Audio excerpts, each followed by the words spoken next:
Today, I'm going to explain a drama romance film called Secretary. Spoilers ahead. Watch out and take care. Lee Holloway has her arms bound to a rod attached to her back. She walks inside an office to take care of her usual work before heading to another room nearby. There, she starts recalling how different things were 6 months earlier and how she left the mental institution she was staying at on the day of her sister's wedding. That day, the doctor in charge of her bids Lee farewell while she anxiously waits for her ride home. When her mother, Joan, arrives to pick her up, she tries to greet Lee happily, but Lee just stares blankly at her. At the wedding, Lee watches as her sister and her husband kiss, to which she softly claps. Peter approaches her to ask if she's happy to be home. Lee nods at first, but when Peter asks again, she tells him that she doesn't know. Later in the reception, Lee's father, Bert, greets her while drinking beer. Lee tells him that she thought he had stopped drinking, but he ignores her and gives his bottle to Peter. Clearly drunk, Bert then takes a seat to drink some more before Lee storms off to her room. Inside, Lee looks through her bed and finds her old things from before she was sent to the mental institution. She gets one of the dolls there to sharpen it, and with that, Lee is ready to cut herself on the thigh. Lee stops, however, when she sees her sister leave with her husband in a limousine. That night, while Lee is boiling some water, she overhears her parents arguing about Bert's drinking and how he was just fired from his job. Lee moves closer to see what's happening and is shocked to see her father pushing Joan down to the ground before leaving the house. Afterwards, Lee returns to the kitchen and takes the hot water to her room, putting the hot kettle on her thigh and burning her skin. She smiles, looking like she enjoys hurting herself. The next day, Lee attends a typewriting class, where she gets to show how exceptional she is with it until her mother comes to pick her up. On the drive home, Lee recalls an accident that she had with a knife in the past. When they arrive, Joan carefully hides some knives, which Lee catches her doing when she walks in. Locking the knives inside a shelf, Joan tells her that she's just doing this as a precaution, while Lee simply stares at her before going outside to throw some trash. In the bin, Lee finds her old sewing kit and decides to pick it up.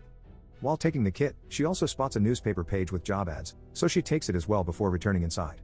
Back in her room, she reviews some of the job listings while practicing some lines she could say during her job interviews. The day after, Lee goes to one of the addresses of the listings in the newspaper. As she enters the office, she is surprised to find it all messed up with a woman in tears leaving the place. Still, Lee continues to make her way in, and when she moves deeper into the office, she finds Mr. Gray, who was looking at a picture of a blonde woman before Lee arrived. After introducing themselves to each other, Mr. Gray asks strange questions to Lee, like if she's pregnant and if she lives in an apartment, and Lee nervously answers them. As Mr. Gray starts asking about Lee's awards, he flips a button and reveals a beautiful garden, making Lee gasp at its beauty.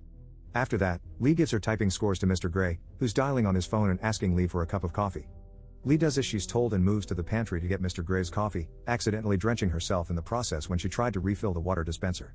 When she returned to Mr. Gray's office, Mr. Gray tells Lee how boring this job will be and even comments on how uptight Lee is. He asks her if she'll ever loosen up, but Lee just smiles at him, saying that she doesn't know.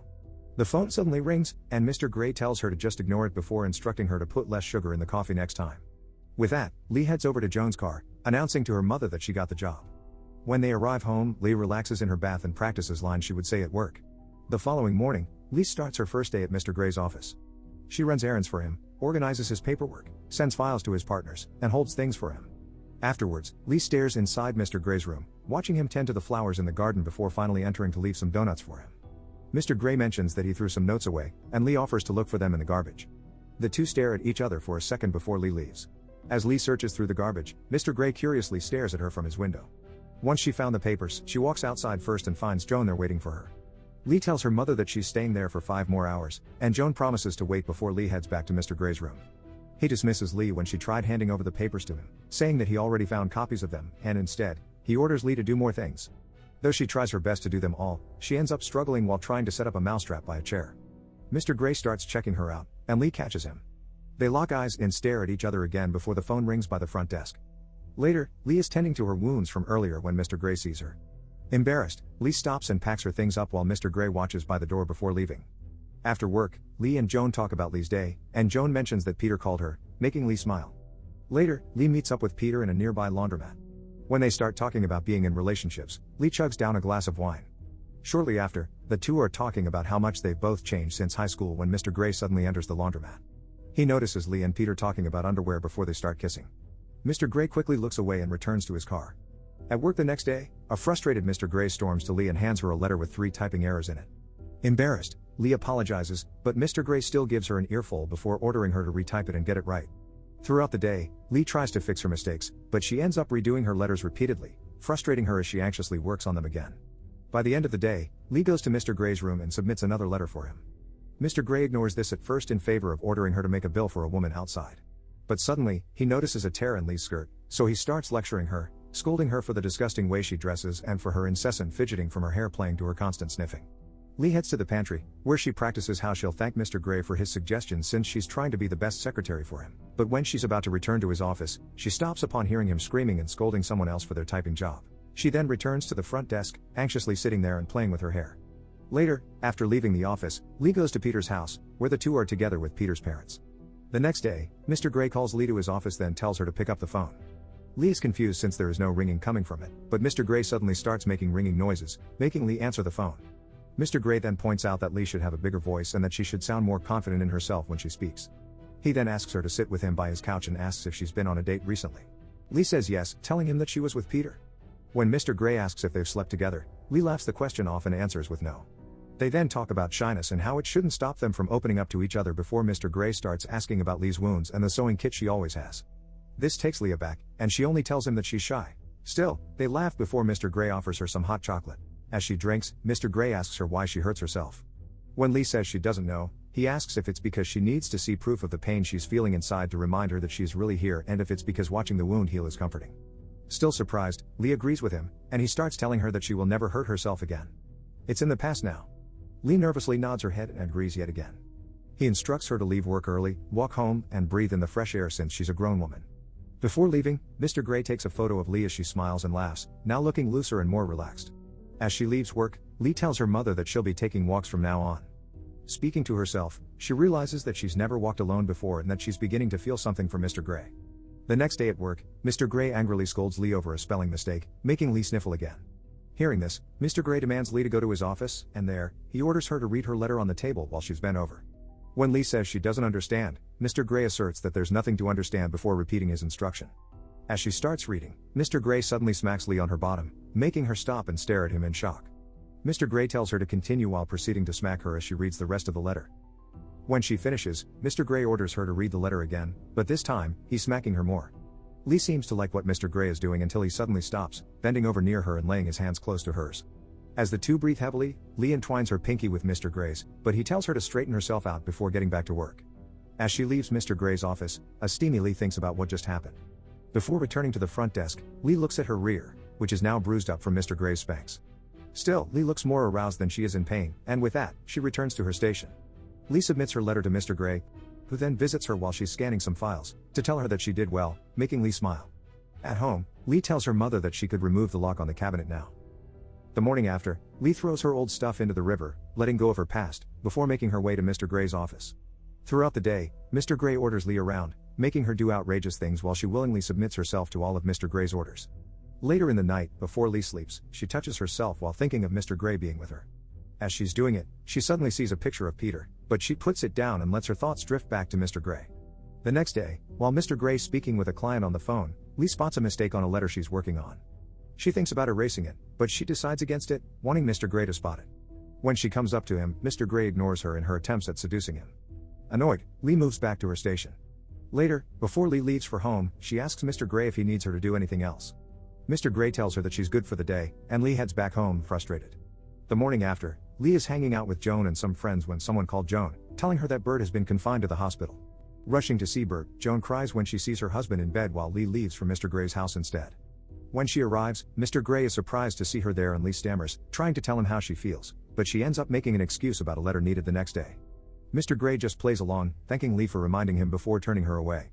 The next day, Mr. Gray pushes Lee away even more, removing her from his office, stopping their activities together, and even throwing away the red markers he uses to correct her typing errors. Lee tries to seduce Mr. Gray even more, but he just keeps turning her down. This frustrates Lee, who's desperately trying to win him back by any means necessary. Later that night, Lee is back home, and inside her bathroom, she tries to smack herself while thinking of how Mr. Gray did it, but she fails to recreate the feeling. The next morning, she finds a worm in her yard and places it into one of Mr. Gray's letters. As she does this, Mr. Gray is surprised, and he only watches her before cleaning himself off in the restroom. When he returns to his office, Lee watches him longingly. Later that day, Lee is making out with Peter in bed. She tries to make him smack her bottom, but Peter just moves his hands back up. Lee then bends over on top of Peter, insisting that he shouldn't be afraid, but Peter misunderstands this and tries to hook up with her instead. Though Lee looks disappointed at first, she eventually lets Peter hook up with her under her conditions. When Peter finishes, Lee still looks disappointed, and her thoughts keep returning to Mr. Gray. The next day, Mr. Gray finds the letter with the worm and places it on a blank piece of paper. Then, using a red marker, he encircles the worm to show Lee her error as she comes inside his office. When Lee enters, she hears someone ring the doorbell, but Mr. Gray tells her to ignore it. He orders her to bend over, pull up her skirt, and remove her underwear. Lee is surprised by this, but she reluctantly follows as Mr. Gray stares at her, slowly getting closer before touching and pleasuring himself. As he does this, he starts shaking and gasping before leaning against Lee, finishing himself off, and walking back to his chair. While he does this, Lee just stays in place, looking confused but satisfied with what's happening. As Mr. Gray sits, he gives Lee some work to do. Despite her ongoing confusion, Lee accepts. She then goes to the restroom and sees a stain that Mr. Gray left on her, making her smile before she starts touching herself, moaning and talking to herself while imagining Mr. Gray on her. In the other stall, Lee's coworker hears all of this, and Lee continues until she finishes. Meanwhile, Mr. Gray finds a stain left on his zipper, making him clean his pants immediately, desperately trying to remove the stain. Afterwards, Mr. Gray takes picture frames of Lee's letters and smashes them up. In a restaurant nearby, Lee listens to a tape about coming out as a submissive or dominant person. As for Mr. Gray, he's by the parking lot, burning his photographs of Lee and sadly watching the pictures melt away. The next day, Mr. Gray calls Lee up to his office and asks her the same questions he asked her when she applied for the job. Lee is surprised by this, but she plays along, answering all his questions. Finally, Mr. Gray tells her that he likes her, but she can't work for him because of her behavior. Still thinking that this is all a game, Lee plays along with him until he tells her to take her things away. Mr. Gray. In turn, he starts pointing out Lee's annoying antics, trying to push her away, but Lee submits to him, reassuring him that she'll just follow him. Mr. Gray then appears to lean in to kiss Lee before moving to his chair. As he sits, he tells her that she must leave or else he won't stop. He says that he can't take it anymore, but Lee keeps trying to reassure him, professing that she wants to know him more. She then massages Mr. Gray's head, relaxing him, but he still gives her a letter containing her pay and tells her to get out. In the end, Lee's forced to pack her things up and leave, crying while remembering the woman she saw on the day of the interview, her eyes also filled with tears. In the days after, she pretends to leave for Mr. Gray's office, watching it from across the street, and she even sees the new girl he hired as his secretary. She then tries meeting other people, seeing if their odd preferences would fit hers, but she eventually stops, and instead, she focuses on helping her dad out.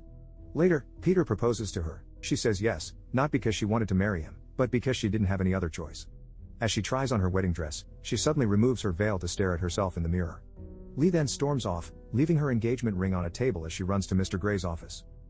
There, she confesses to Mr. Gray that she loves him, but he denies this, telling her that they've resolved everything when he gave her severance check.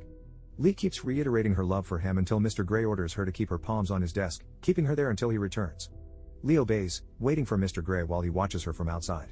Later, Mr. Gray calls Peter and informs him that Lee is in his office. Afterwards, Mr. Gray calls the phone inside his office and is surprised to see Lee trying to answer it with her mouth. Seeing this, Mr. Gray mutters to himself, admitting that he likes Lee, too. Back inside, Peter suddenly enters the room, much to Lee's disappointment. She tells Peter to leave, claiming that he's trespassing, but the already confused Peter could only ask what's happening and why she's not moving her hands away from the table. She ignores him, and when Peter suddenly moves her away from the table, she screams in anger, slapping and hurting Peter, before returning to the desk to place her hands back on top of it. She then tells Peter that she doesn't want him and that he needs to get out, making the poor man leave. The morning after, Lee is sleepless and tired while she stays at the table, even with people coming to visit her and talk some sense into her. Others support her, but she only ignores them as she continues to stay there. Meanwhile, the rest of the people outside continue with their lives, including Mr. Gray, who just stays at home, thinking about Lee. On Lee's third day of staying inside the office, a local news crew report outside of the office, stirring up attention. Later that night, Mr. Gray finally makes his way back to the office and holds Lee, giving her some coffee. Lee is relieved to see him as he takes her from the office, then drives away to his house. While carrying her up to his room, Lee hugs him tighter, looking happy and relieved as he gently sets her down on a bed of grass. He then prepares a bath for her and cleans her up, washing her gently before drying her off with a towel. He then sets her back on the bed of grass so he can stare at her bare body, carefully looking at each of her scars. To this, Lee says that for the first time, she truly feels beautiful. The day after, Lee starts asking Mr. Gray questions about his life while he kisses parts of her body. She asks where he was born, and he tells her that he was born in Des Moines, Iowa, before kissing her again. Later, Lee muses about how they eventually started looking like any other normal couple. They got married and had their honeymoon in the mountains. One morning, she's helping Mr. Gray get ready for work, and they kiss each other goodbye. As he leaves, Lee places a cockroach on the bed, then dreamily watches Mr. Gray's car drive away. Subscribe to watch more videos like this.